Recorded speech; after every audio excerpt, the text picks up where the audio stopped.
they keep talking about voter ID, guys, but there are some provisions in the SAVE Act that we do need to look at. And this is important, guys, because there's danger elements of the SAVE Act. The SAVE Act is not simply a voter ID thing. If it was just, hey, you need an ID to vote, it wouldn't be a huge deal. Here's the problem. The problem isn't the voter ID.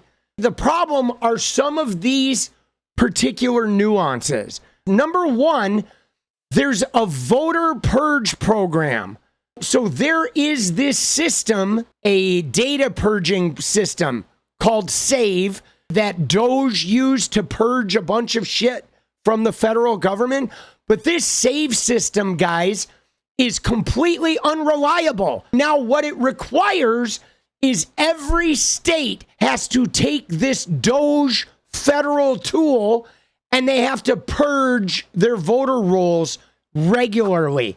And now this tool is super unreliable and most definitely designed to make sure that Democratic voters are going to get more purged than the Republican. So that's number one, is a federalization of voter registration purging, which is like the federal government doesn't have that power. They're not supposed to have that power. So that's number one. Number two is it threatens election officials. If even one person is like, if there's one error made to the voter, like one errant voter registration, even if the voter is not an undocumented person, if there's a mistake with a citizen voter, then the election officials are subject to prison time.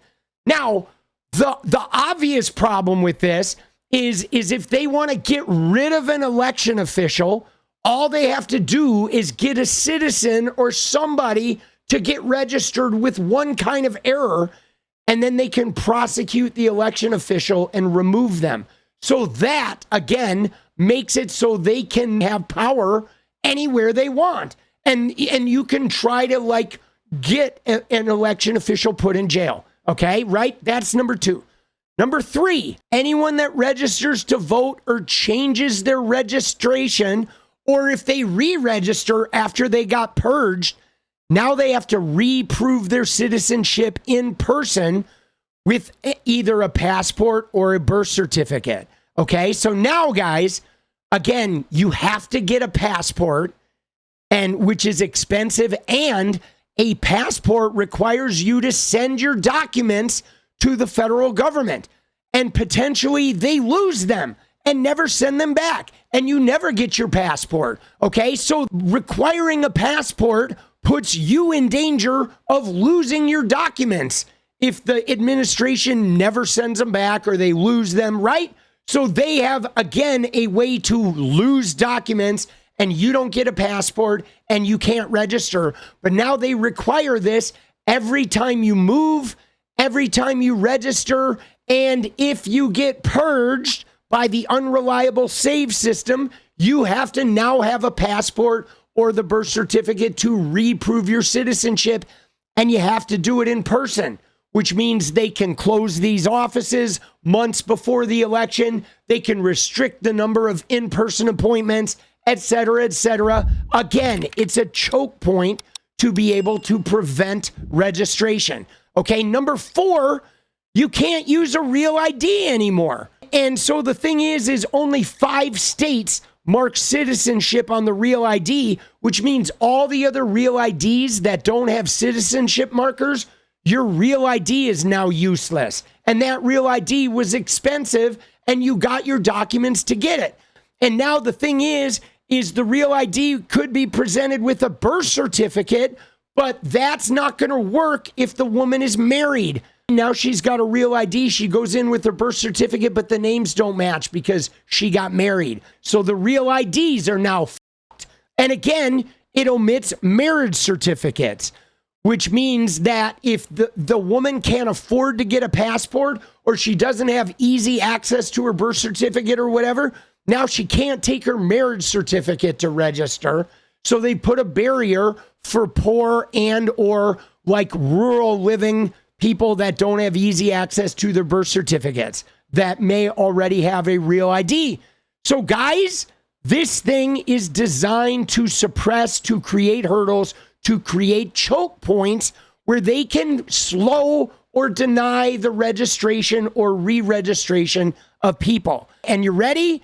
It says it won't let you cast a ballot without voter ID documents that prove you're a U.S. citizen, which means ultimately you're going to need a passport, which means ultimately you're going to have to send your documents into the federal government. And as we have already noticed with many trans people who tried to get passports, sometimes the federal government just keeps the documents or loses them and doesn't give them back. So this bill, guys, is not good.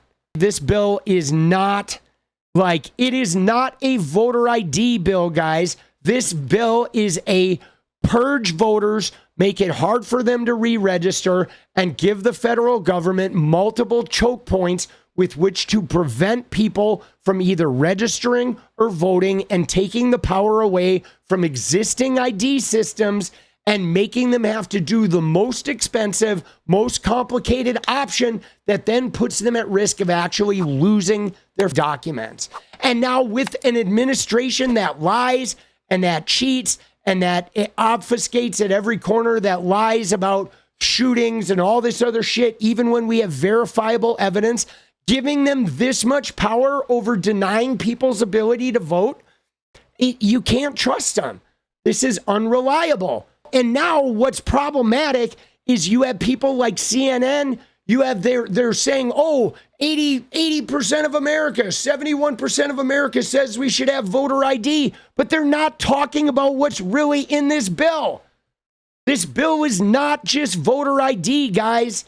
It is a toxic vehicle to diminish the power of voters as chosen by the administration in power. It could be abused by anybody. And you're supposed to make it easier to vote. You're not supposed to make it harder to vote. So yeah, this bill, okay? This SAVE Act is not good, man. This shit is not good, guys. It is not good. And specifically, it's targeting women. It's targeting low income. And dude, yeah, it's bullshit. But this number one, though, the voter purge program, nobody should be purged, guys. This voter purging shit is nonsense. I mean, it's stupid, dude. And guys, again, it makes it hard for college students too, because if you want to re-register, you got to go prove your citizenship. And if you can't, your documents are at home, whatever, you don't have a passport, yada, yada, yada. Dude, not everybody has passports, guys, especially people that don't have a lot of money. I did not get a passport until I was 45. Literally, most people, many people, most working class people don't have a passport. They just don't. And now that the real ID doesn't even work, dude, is stupid.